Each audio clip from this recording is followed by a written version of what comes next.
Այսօր քաղաքացիի տաղավարում հյուրընկալել ենք ՀՀԿ խորհրդի անդամ Վահե Մովսիսյանին, նրա հետ խոսելու ենք հայ եկեղեցու դեմ տարվող Արշավի այս իշխանությունների կողմից, ինչպես նաև Արշակ Սրբազանի ձերբակալման ու այնուհետև կալանավորման մասին։ Բարև ձեզ, Վահե։ Բարև ձեզ։ Շնորհակալ եմ հրավերի համար։ Բնականաբար իշխանությունների ոտնձգությունները, այսպես կոչված բռնաճնշումները եկեղեցու նկատմամբ շարունակվում են ու ըստ Նիկոլ Փաշինյանի պնդմամբ կշարունակվեն այնքան ժամանակ, մինչև կաթողիկոսը ինքնակամ հրաժարվի եւ այսպես շարունակ։ Հերթական անգամ մենք համոզվեցինք, որ արդարադատություն գոյություն չունի այն սկզբունքով, որ Արշակ Սրբազանը արդեն գտնվում է անազատության մեջ, 2 ամիս կալանքի որոշումը տրված է։ Այսպիսով այն իրավիճակը, որը որ ունեինք 1 ամիս առաջ ու այն իրավիճակը, որ կարող ենք ունենալ 1 ամիս հետո, արդեն ցավալի է։ Ինչով։ Այն սրբազանները, ովքեր հավատարիմ են մնում հայ առաքելական եկեղեցուն ու մասնավորապես Գարեգին II կաթողիկոսին, հայտնվում են բանտում, ել չեմ ասում, որ մինչև բանտում հայտնվելը ինչ որ արտահոսքի շրջանակներում տարբեր տեսանյութեր, ձայնագրություններ են ի հայտ գալիս եւ այսպես շարունակ։ Այսինքն միանշանակ է, որ դա Նիկոլ Փաշինյանի ձեռագիրն է, որովհետեւ Նիկոլ Փաշինյանը նախ փորձում է մարդուն վարկաբեկել, հետո բերել իր դաշտ, որպեսզի իր դաշտում կարողանա հաղթել կամ վերջի վերջո տանել կալանքի, զրկել ազատությունից եւ այսպես շարունակ։ Բնականաբար Նիկոլ Փաշինյանի ձեռքով ի սկզբանե ստեղծվեց մի իրավիճակ, որտեղ որ Արշակ Սրբազանին փորձեցին վարկաբեկել բոլոր հնարավոր տարբերակներով ու վերջի վերջո, երբ որ Արշակ Սրբազանը պնդեց, որ ինքը եկեղեցու ու կաթողիկոսի կողքին է, այլընտրանք չունենալու պարագայում Նիկոլ Փաշինյանը իր սովորական տարբերակը ընտրեց աշխատելավոճի եւ ձերբակալեց, կալանավորեց 2 ամսով եւ զրկեց կապը կոպիտ ասած այսպիսով կաթողիկոսի հետ, փորձելով ավելի թուլացնի կաթողիկոսի դիրքերը, բայց եւս մեկ անգամ պետք է նշել, որ Նիկոլ Փաշինյանը հաշվի չի առել այն հանգամանքը, որ Օսմանյան կայսրությունը չի կարողացել կործանել կամ հաղթել հայ Սուրբ Առաքելական եկեղեցուն եւ այսպես շարունակ դա եղել են թաթար մոնղոլները, եղել են ադրբեջանցիները, եղել են ներկայիս Թուրքիայի հանրապետությունը եւ այսպես շարունակ, բոլորը պարտվել են մեր եկեղեցուն, մեր հավատքին, մեր կրոնին, որովհետեւ եկեղեցին ինքնին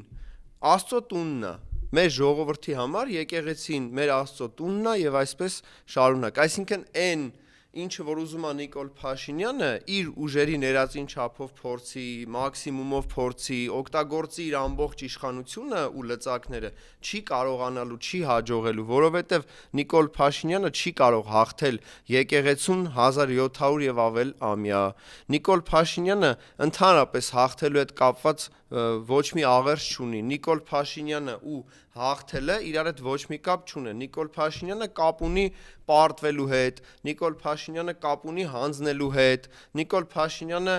կապ ունի թալանելու հետ, կեղեքելու հետ, դատելու հետ, կեղծ ինչ որ նյութեր տարածելու հետ, ինքը նույն շարքային բանսարկու լրագրողն է մնացել, անգամ երբ որ դարձել է երկրի վարչապետ։ Եվ հարցի մյուս մասը այսպես կոչված, բնականաբար Սուրբ Առաքելական եկեղեցին ունի իր կանոնադրությունը, ունի իր ընտրված կաթողիկոսը եւ կաթողիկոսը ամուր իր դիրքերում է նաեւ այն պատճառով, որ ինքը սրբազանների հույսին չի, ովքեր որ դավաճանել են եկեղեցին ու իրենց հոգևոր, ոնց որ ասում է, ուխտը ու գնացել են Նիկոլ Փաշինյանի կողքը։ Կաթողիկոսը նաև ընտրված է համայն հայության կաթողիկոս, այսինքն մեր ներկայիս կաթողիկոսը ոչ թե 3 միլիոն կամ 2.7 միլիոն ներկայումս բնակվող հայերի կաթողիկոսն է, այլ համայն հայության կաթողիկոսն է։ Համայն հայությունը իրանից ենթադրում է 10 եւ ավել միլիոն մարդիկ, ովքեր որ սփռված են աշխարհով մեկ, մասնավորապես Փյուրքում, Ամերիկայի Միացյալ Նահանգներ, Ռուսաստանի Դաշնություն եւ այսպես շարունակ։ Այսինքն Նիկոլ Փաշինյանը անգամ եթե վարչապետն է Հայաստանի Հանրապետության, ինքը համայն հայության վարչապետը չէ։ իրեն համայն հայությունը չի ընտրել վարչապետ, հետևաբար իրեն համայն հայությունը չի կարող մանդատ տալ, որպեսզի ինքը հեռացնի համայն հայության կաթողիկոսին։ Բնականաբար ստեղ արդեն Նիկոլ Փաշինյանը օգտագործում է տարբեր հնարքներ իրեն ավելի բնորոշ, բայց այնուամենայնիվ մենք բոլորս, նաև Նիկոլ Փաշինյանը հասկանում է, չէ, որ հնարավոր չի հաղթել եկեղեցուն, հնարավոր չի հեռացնել կաթողիկոսին միայն այն սկզբունքով, որ դու Հայաստանի Հանրապետության վարչապետն ես ու ինքը ընդդիմադիր հայացքներ կարող է ունենալ կամ ընդհանրապես որ դատապարտումը, ցեղասպանության ուրացումը կամ Արցախի հանձնումը։ Այսպիսով Նիկոլ Փաշինյանը գալու է ու հասնելու է մի կետի տրամաբանական, որտեղ հանդիպելու է այն պատին, ու այդ պատը կոչվում է Սուրբ Առաքելական եկեղեցի, այդ պատը կոչվում է կրոն, այդ պատը կոչվում է մեր հավատքը, ու վերջի վերջո Նիկոլ Փաշինյանը, եթե անգամ փորձում է իրեն պահի հավատացյալի նման,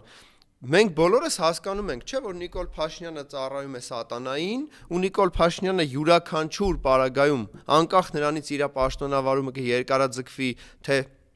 կիշխանազրկվի Նիկոլ Փաշինյանը թեկուզ հենց վաղը, ինքը նաև պատասխանատու է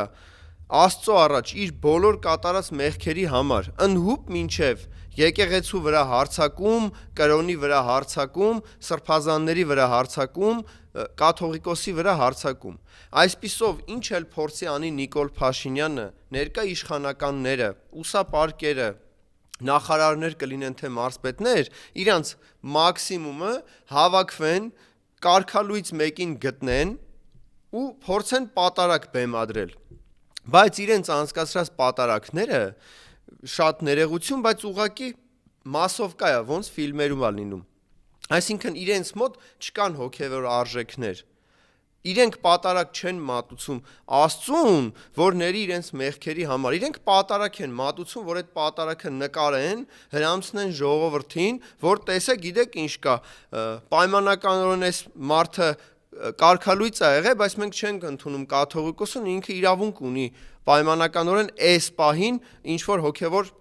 պարտք իրականացնի տվյալ եկեղեցում ու Նիկոլ Փաշինյանի այդ գաստրոլները տարբեր համայնքներում, տարբեր մարզերում, այդ բեմադրությունները նրա մասին է, որ ինքը փորձում է ժողովրդին խափի հրամցնի, որ այ տեսեք, մենք գնում ենք այնտեղ պատարակ, այստեղ ենք պատարակ մատուցելու եւ այսպես շարունակ։ Հիմա ով է օրինակ Ստյոպիկի պատարակներին գնում այդ եկեղեցի, որ նախորդ անգամ հազարավորներին հավաքել էին իշխանական լծակներով, ռեսուրսներով,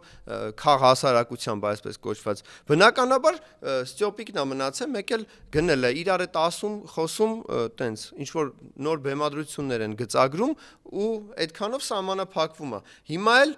նաև անդրադառնամ Գյումրու հետ կապված, որ ուզում է Կիրակի օրը Գյումրիում պատարակ մատուցի ու քանի որ կաթողիկոսի անունը պետքա կարճվի, այսպես կոչված հանվի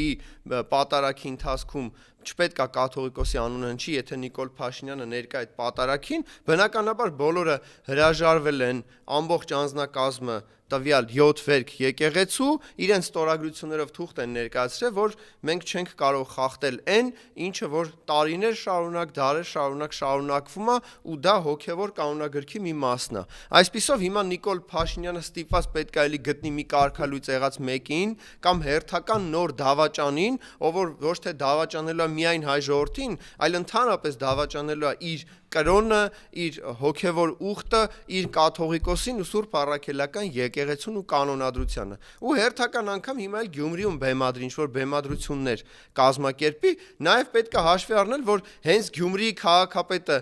այս պահին անազատության մեջ է, պլյուս անազատության մեջ է նաև Գյումրիի Սրբազանը, ով էլի ինչ-որ տարբեր մեղադրանքներով հայտնվել է անազատության մեջ, այսինքն բոլորին կալանավորել է, տարել է հաջորդականությամբ բանտերում է պահում, որ գնա պատարակ մատուցի, հիմա այդ հոգևորականները հրաժարվում են պատարակ մատուցելու, ստիպված գնալով մեկին գտնի, որ կարգալույծ եղած է արդեն չի ենթարկվում ներկայիս կաթողիկոսին, բեր ինտեղ պատարակ անեն, նկարեն, սյոմշնի գրուպը աշխատի, մասովկեն ստացվի, որ էլ իրանց էջերում տեղադրեն, ասեն մենք սուրբ եւ անմար պատարակ մատուցեցինք մեր զոհերի համար, հայրենիքի համար եւ այլն։ Այն մարդիկ, ովքեր որ զոհերի թիվը չէին կարող հրապարակեն 5 տարի ու ասում էին հանուն ոչնչի են զոհ է, զոհերի համար պատարակ են մատուցում։ Այն մարդիկ, որ հանձնել են մեր հայրենիքի մի մասը, Արցախի հանրապետությունը, հայրենիքի համար պատարակ են մատուցում։ Այն մարդիկ, ովքեր որ գերության մեջ գտնվող մեր հայրենակիցներին անգամ փորձ չեն անում հետ բերելու ու ներկայումս չեն զբաղվում մյուս գերիներով, գնում են անմար պատարակ են մատուցում հանուն գերիների, այսինքն ինչի մասին է խոսքը, մարդասպանները հավաքվում են սպանվածի թաղմանը, հա, սենց ինչ-որ մի բան, կամ հանցագործները հավաքվում են հանցագործության վայրում նոր բաներ քննարկելու, վերջի վերջո մենք բոլորս հասկանում ենք, ժողովուրդը այնուամենայնիվ, ինչքան էլ որ Նիկոլ Փաշինյանը փորձի ստեր կերակրի, խապկանք ներկայացնի, ինչ-որ բեմադրություններ, տեսնում է եւ հասկանում է, որ այս ամեն ինչ ընդամենը 26 թվականի ընտրությունների նախընտրական քարոզարշավն է, ընդամենը Նիկոլ Փաշինյանը ոչ գերինով է զբաղվելու, Նիկոլ Փաշինյանը ոչ պաշտպանելու է Հայաստանի Հանրապետությունը, սուվերեն տարածքները ու մեր պետականությունը, ու ընդհանրապես Նիկոլ Փաշինյանի համար հայ ժողովուրդը որպես այդպեսին ուղղակի տուգանքի մատերիալ է, ընդամենը, ոչ մի բան ավելին։ Արշակ Սրբազանի ձերբակալման ու կալանավորման մասին ինչ-որ անհետև թմրանյութերի հետ կապված պատմության մասին է նաև խոսքը գնում, այդ մասով ինչ կարգագրակ։ Բնականաբար դուք արդեն նշեցիք անհեթեթ, ես համաձայնվեմ ձեր հետ, որովհետև տեսեք, ի սկզբանե փորձում են ինչ-որ հրապարակային տեսանյութեր, որտեղ որ մեղադրեին Արշակ Սրբազանին, հետո բնականաբար այդ ամեն ինչը հասավ այն փուլին, որ ստուգեցին այդ տեսաձայնագրությունները ու հրապարակեցին, որ կապ չունեն մեկը մյուսի հետ։ Այդ պարագայում Նիկոլ Փաշինյանը անցավ իր սովորական ավանդական, հա, տարբերակին ու երևի թե հանձնարարեց, որպեսզի գտնեն ինչ-որ մի կետ, որտեղ որ կարող են Սրբազանին ձերբակալել, կալանավորել։ Էլի ոչինչ չգտնելով, միանշանակ չգտնելով, քանի որ չի կարող լինել նմանատիպ ինչ-որ մի բան, առավել ևս թմրանյութերի հետ կապված, բնականաբար հորինեցին մի հետաքրքիր պատմություն ու ճանաչելով մեր ժողովրդին հորինեցին մի հետաքրքիր շատ պատմություն, որպեսզի կարողանան ազատությունից զրկեն հերթական կաթողիկոսին հավատարիմ Սրբազանին։ Բնականաբար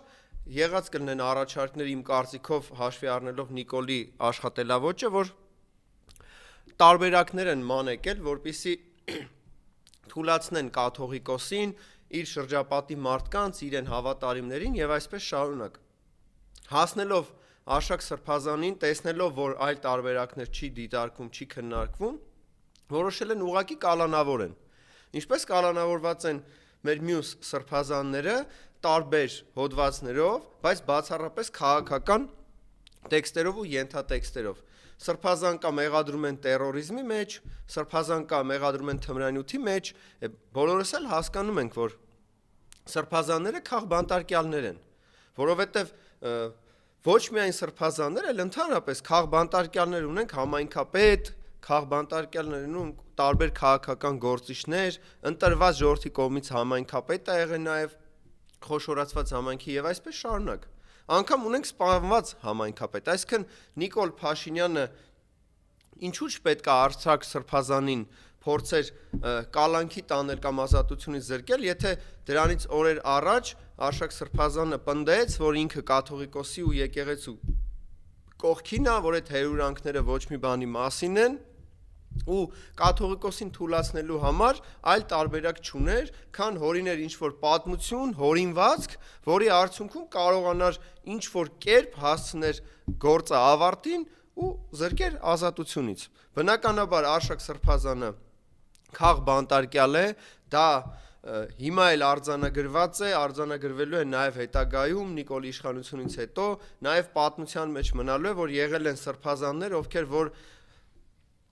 հոգևորական լինելով, սրբազաններ լինելով, պայքարել են թրքացման դեմ, պայքարել են հանուն մեր եկեղեցու հավատքի ու կրոնի, պայքարել են հանուն մեր երկրի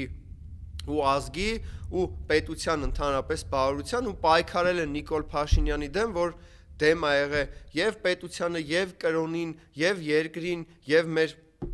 ազգային ընդհանրապես պետության գոյացման, առավել եւս հայ ժողովրդին ու հայ ժողովրդի գաղափարախոսությանը։